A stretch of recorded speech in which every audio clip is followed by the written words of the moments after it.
సమ్మక్క సారలమ్మ జాతర పోయొద్దామా?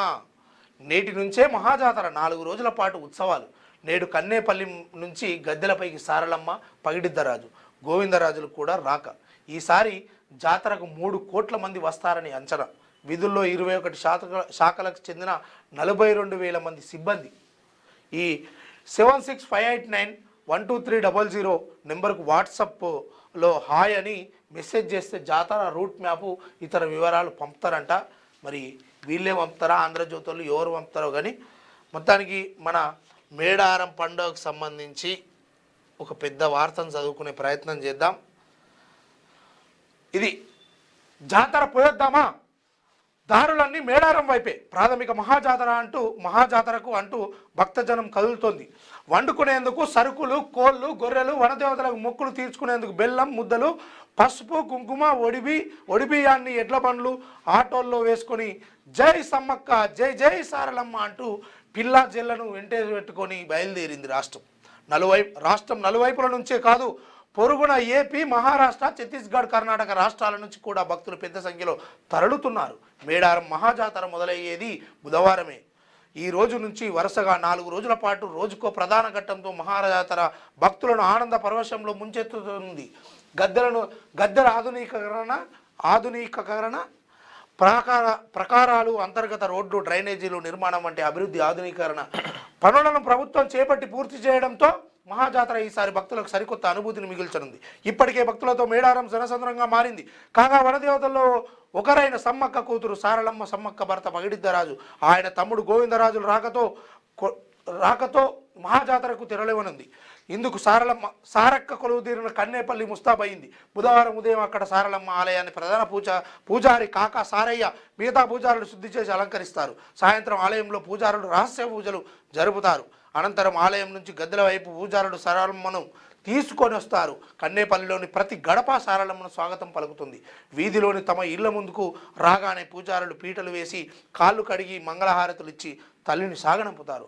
ఆ తల్లి కన్నేపల్లి మీదుగా తన తమ్ముడి జంపన్నను పలకరిస్తూ సంపన్నవాగు దాటి మేడారంలోని సమ్మక్క ఆలయానికి చేరుకుంటుంది. సమ్మక్క భర్త పగిడిద్దరాజు మరిది గోవిందరాజులు కూడా గద్దెలపైకి బుధవారమే చేరుకుంటారు. ఈ మేరకు మంగళవారమే మహబూబ్ నగర్ జిల్లా గంగారం మండలం పూనుగొండ్ల నుంచి పగిడిద్దరాజు బయలుదేరారు.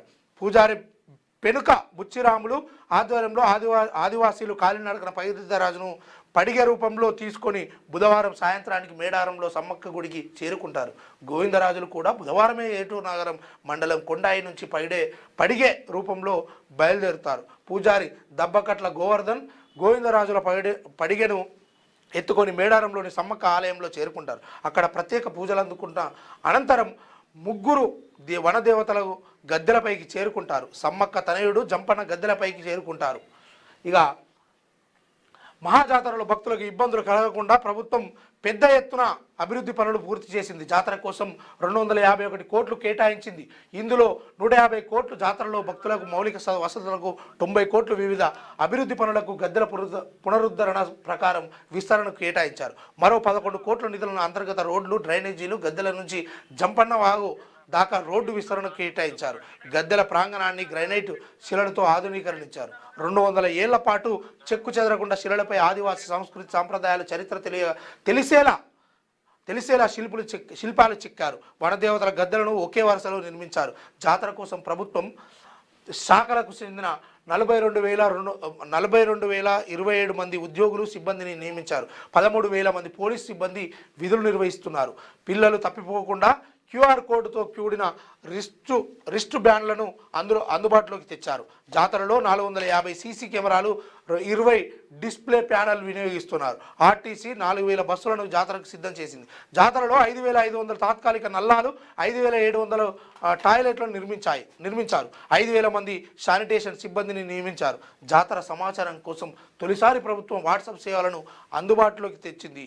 7658912300 నెంబర్కు హాయ్ అని మెసేజ్ పంపితే జాతరకు సంబంధించిన రూట్ మ్యాప్, ట్రాఫిక్ తదితర పూర్తి వివరాలు అందిస్తారు అని చెప్పేసి మొత్తానికి అమ్మ సమ్మక్క సారక్క జాతర ఏదైతే ఉందో మహాకుంభమేళ తెలంగాణ రాష్ట్రంలో జరుగుతున్నటువంటి మేడారం సమ్మక్క సారక్క జాతరకు భక్తులు ఇతర రాష్ట్రాల నుంచి కూడా కోట్లాది లక్షలాది మంది భక్తులు తరలి వస్తుంటారు.